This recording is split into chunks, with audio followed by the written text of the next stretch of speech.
big photo out there of me doing a knife edge pass by the LSO platform. And there's a lot of the statements say, well, I got in trouble and the pilot got in trouble and was grounded, and that's not the case at all. It was actually the opening move to my at-sea flight demo. So I got away with a lot of stuff at that time. Now here Snort describes the first time you saw the F-14 and how it was love at first sight. I first met it when my father was a test pilot at Grumman. So when I was in high school, I went out and went to Grumman at Bethpage, and they had a full mock-up of the F-14. And I saw it in the special lighting and hangar and everything they were trying to sell the airplane, et cetera, and I said, holy shit.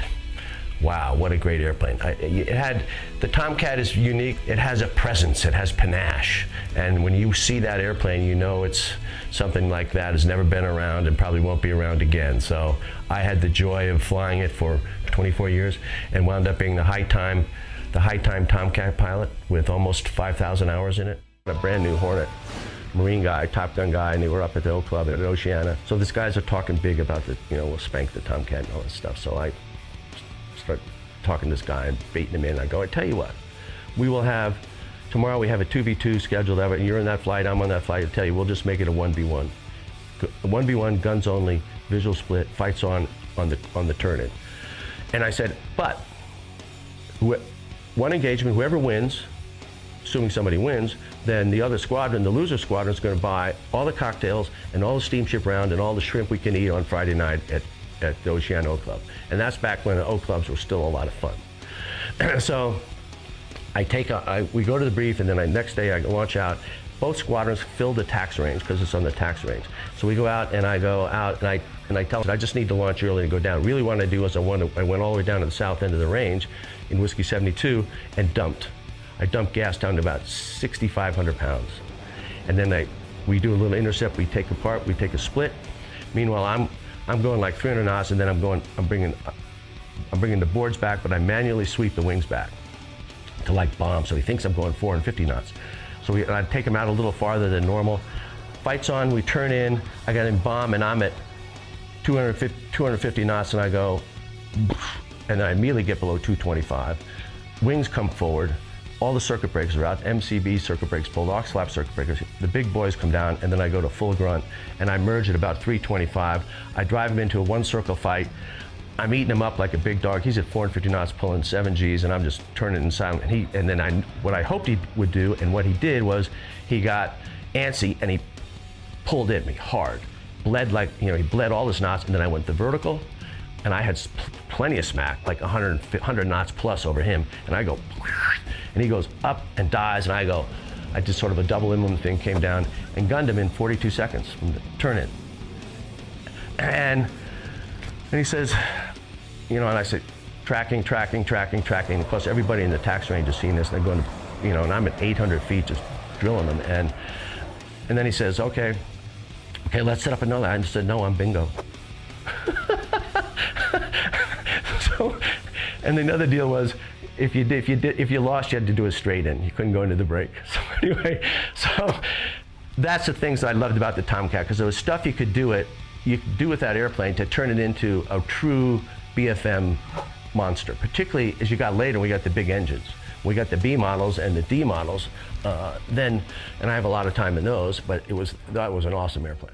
I'm the fighting wing commander, and I'm a brand new guy at the desk, and they talked to me about putting a lantern pod on the Tomcat. They tell me we're going to do this, and I said, absolutely, I'm all in. In 6 months, we went from a concept to dropping an LGB.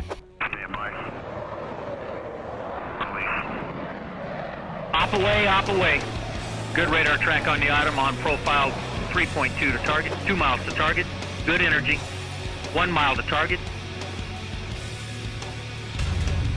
And mark impact, sir. Laser safe, please.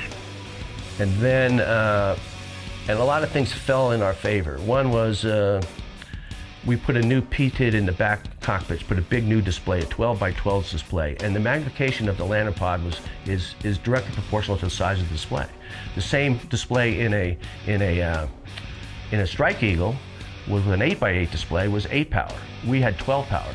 So the magnification and it had a lot of pixels in the new display, so the clarity was awesome. So we won out with that. And then the second thing was GPS.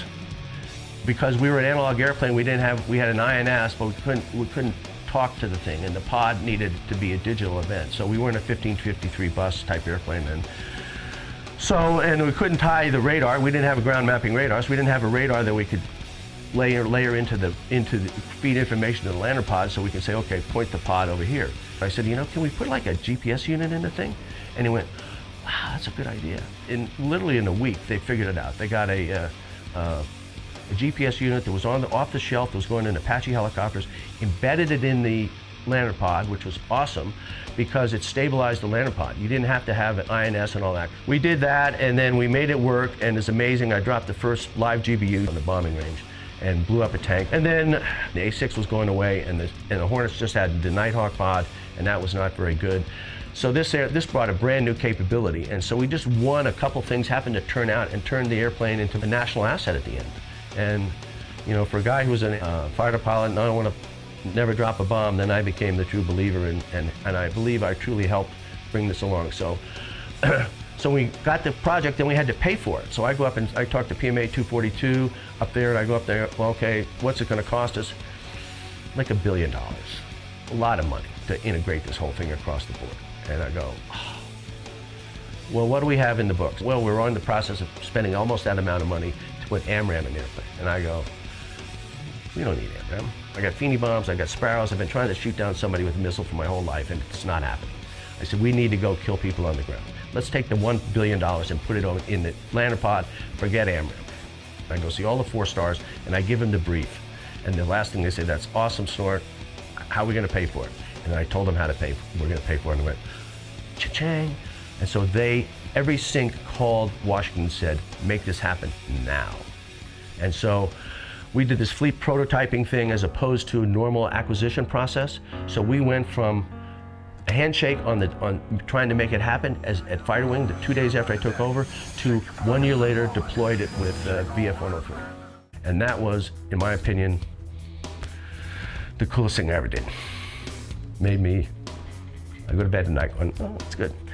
So that was a thrill to have that happen. And then it proved to be an awesome airplane. We turned into FAC-As, we turned into FAC-A machines, and guys in the squadrons we became the platform of choice. We became pathfinders for Hornet squadrons. We even had one Tomcat would go out with 3 Hornets or 4 Hornets and go, there's your target, and then they'd use a laser spot designator, laser spot tracker to find that, and they go, I got it, and then the Tomcat would pick its own. So amazing story that the Tomcat really turned into a true national asset at the end of its life.